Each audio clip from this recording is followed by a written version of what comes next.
This episode of HakTip is brought to you by GoToAssist.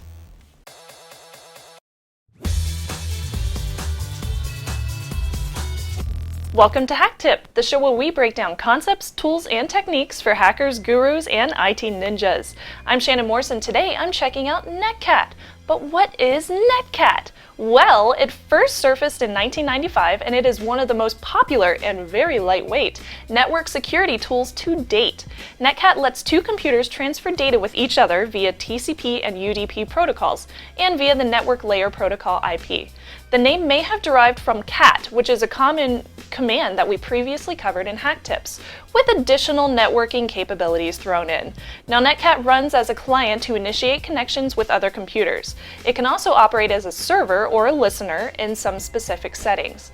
Now, some common uses for Netcat include using it as a chat or a messaging server, file transfers. You can do banner grabbing, which basically means you can collect information about a computer such as the operating system, services, versions, etc. to find weaknesses in a service. You can also do port scanning and even more. Netcat can be used in Mac, Linux, and Windows operating systems as well. Now, other than the minor differences between each operating system version of Netcat, there are also two distinct differences in Linux itself. Now, after downloading and installing Netcat, which I will also get to, you should have many options at your fingertips, including creating and launching a shell. Now, if this isn't available to you, you may have a recompiled version of Netcat. Your Linux or Unix operating system may have recompiled the original Netcat without the ability to perform certain tasks. Consider the de-gaping security hole option. Now, this option allows the user to execute commands using the extra options under the TAC-E switch, including launching that shell. Now, while it is considered safer if you don't have that, it doesn't give you as many options if your recompiled version doesn't include the TAC-E switch. So, what version of Netcat are you running? Well, it's very easy to find out. If you go over to your machine that you already have it installed in, type NC to open Netcat, TAC-H, and this will give you all of your different options. And you'll notice if you do not have it that your TAC-E is missing. But if you do have it, if you go down the list, you'll see TAC-E exec equals program to execute after connect. Haha, so we do have it, we're good to go, and we can show you everything that Netcat can do. Now, after the break, I'll go over installing Netcat and all of the available options. We'll be right back. Working in IT means constantly jumping from one program to the next. Each issue needs to be solved really fast and every minute counts. So don't waste your time juggling different tools and duplicating data entry. Use GoToAssist from Citrix, the leader in remote support. So you'll have the tools that you need integrated into one easy-to-use platform so you can work faster and much more efficiently. Now, how does this thing work? Well, GoToAssist includes 3 essential support tools that you can customize for your needs.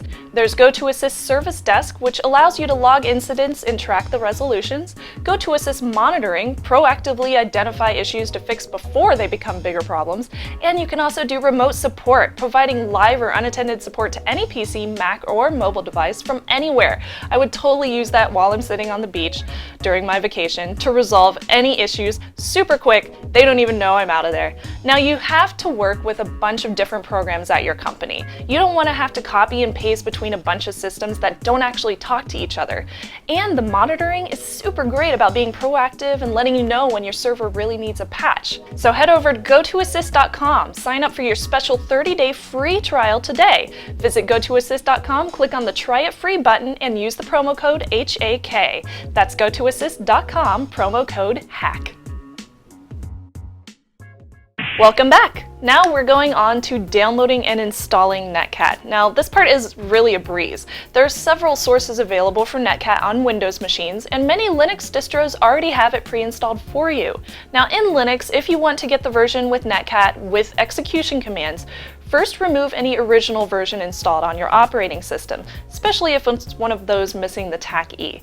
Now, to do this, you want to use the sudo apt-get remove command. Specifically, you would type it in like this: sudo apt-get remove tac purge gets rid of all the files, netcat tac open BSD, which is the exact name of the file.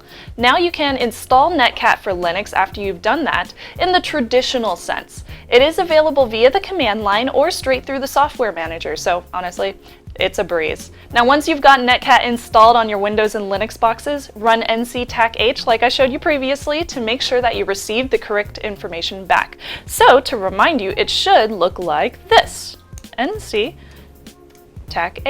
and that opens up Netcat and all of its awesome commands.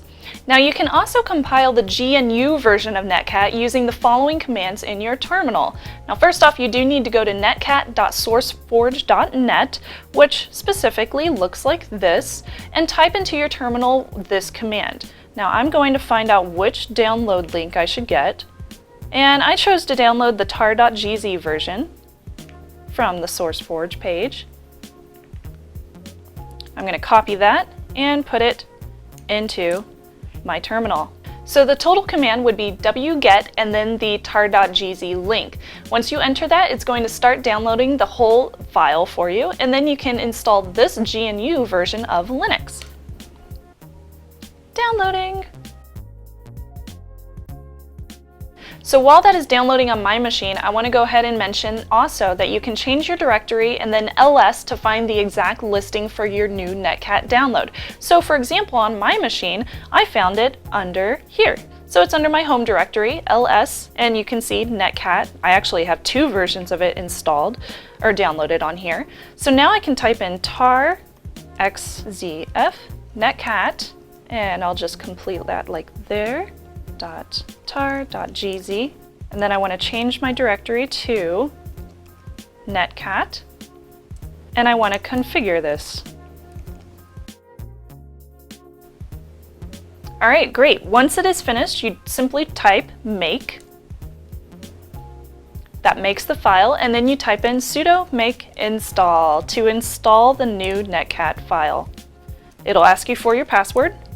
Simply type it in, and we're done. So now you can type nc-tac-h to make sure that your new GNU version of Netcat has installed correctly. Now last but not least, I should mention Nmap Security Scanner, which is a utility that integrates NCAT into their implementation. You can simply go over to nmap.org to download that. Now we won't go into Nmap during this series of hack tips, but we may delve into it in the future.